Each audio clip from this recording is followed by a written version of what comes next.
इमाम मुझे मां इमाम सजाद मौला जो मुझे मौला जो फरमाना त मुझो बाबा हुसैन उहो मज़लूमा जंहिंखे करबला में हर औज़ार सां मारियो वियो।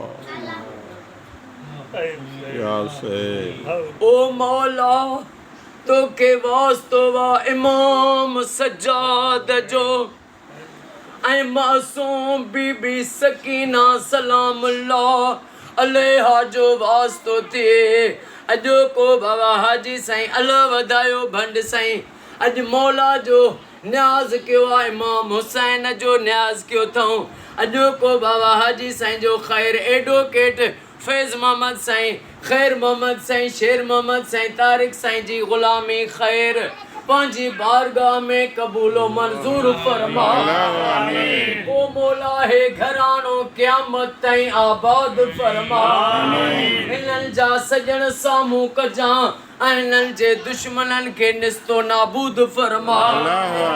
रब जेके बि हिन दुआ में वेठा आहियूं मुंहिंजा अल्लाह असांखे सिवाय ग़मे हुसैन जे बाक़ी दुनिया जे ग़मनि खां निजात अता कर पनाह अता फरमा। ओ मौला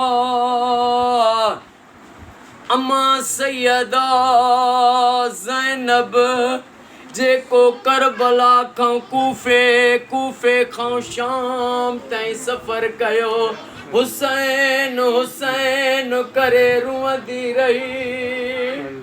उन सैयदा ज़ैनब जो वास्तो थी जेके इमाम हुसैन जे लाइ जंहिं बि अख मां अॼु ॻोड़ो वियो उन्हनि जा क़यामत ताईं बच्चा आबाद कर। उन्हनि खे सिवाय ग़मे हुसैन जे ॿियनि ग़मनि खां क़यामत ताईं पनाह निजात अता फरमा। ओ मौला सॼी काइनात में हर सुन्नी हर शिया हर मोमिन जे घर लख सलवातूं पढ़ियूं वञनि या दुआ क़बूल फरमा। हे साईं जेके मीडिया वारा साईं आया हाजी न्याज़ हुसैन साईं खे साईं जे बचड़नि खे इमाम हुसैन जो वास्तो थी क़यामत ताईं आबाद फरमा। अल्लाह जसां सभिनी जो बेड़ो तार। साईं इमरान अली साईं खे इमरान अली साईं जे सभिनी घर वारनि खे अमड़ न्याणियुनि खे इमाम सजाद जो वास्तो थी सेहत ऐं वॾी हयाती अता फरमा। साईं गुलज़ार अली साईं जा अल्लाह यार फुलपोटो साईं जा साफ़ी हाकिम अली बलोच साईं जा बेड़ा पार फरमा। अल्लाह जेके बीमार आहिनि उन्हनि खे शफ़ा अता फरमा। बे औलादनि खे औलाद अता फरमा। बेरोज़गारनि खे रोज़ी अता फरमा।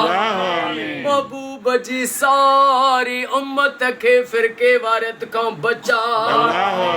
अॼु असां सभिनी जो बेड़ो तार।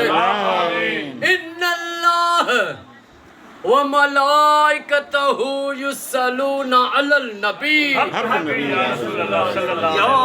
अय्युहल्लज़ीना आमनू सल्लु अलैहि वसल्लिमू तस्लीमा।